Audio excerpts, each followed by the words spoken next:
So, taking on the subject of addiction from a Bible-based view is that essentially we use substances or behaviors and any myriad of things to alter our neurochemistry to try to feel peace. Safety, but safety brings peace in our earthly experience. So we could see those as false idols. There's idols before the Lord. And therefore, there is a righteousness piece to this.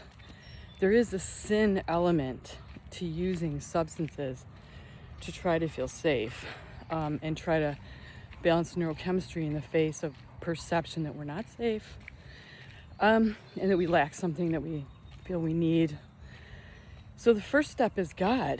The next step is abstinence and diet. And that's why the 12 steps are so great. Started with Alcoholics Anonymous, and then now there's spin-offs of other addictions that follow a 12-step pattern.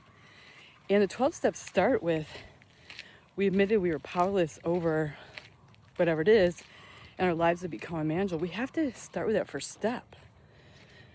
I am powerless over this thing, and my addiction to it or use of it to try to feel safe has made my life unmanageable. Unwanted behaviors.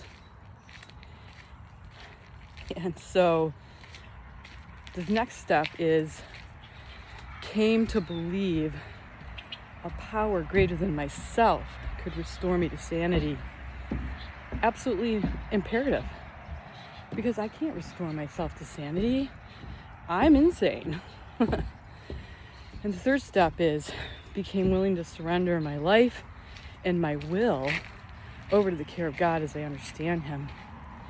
So God is foundational in the 12 steps.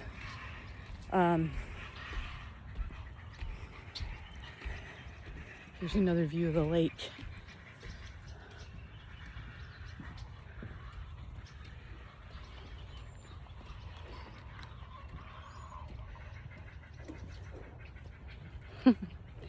So God's pivotal and foundational in 12 steps.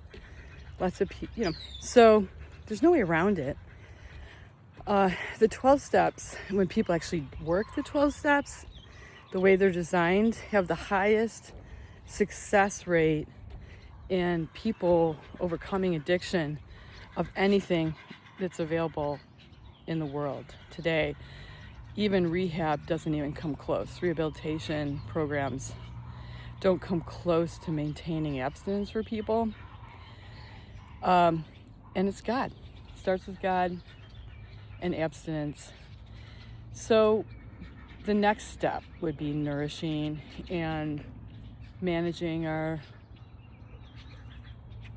stress and getting healing from trauma and all that. That's the next step. But it has to start with God and the willingness to admit that my life has become unmanageable and I'm powerless over this thing. I won't always be powerless, but right in the moment when I need to get real with myself about the addictive nature of something, I am powerless. Otherwise, I wouldn't be doing it. So, yeah. Using the 12 steps generally for sugar, at least God and the willingness to be abstinent and praying has worked.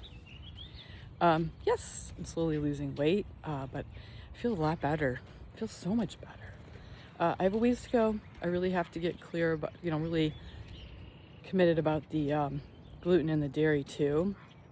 I've had a little bit of cheese and some saltine crackers this week.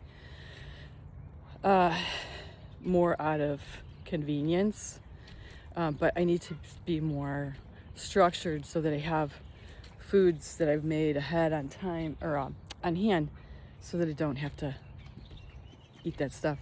Anyway, addiction, there it is. So much more to say about this, and I'm learning as I go, but there's an easy way to quit addiction. Just gotta do it God's way. Thank you so much. God bless.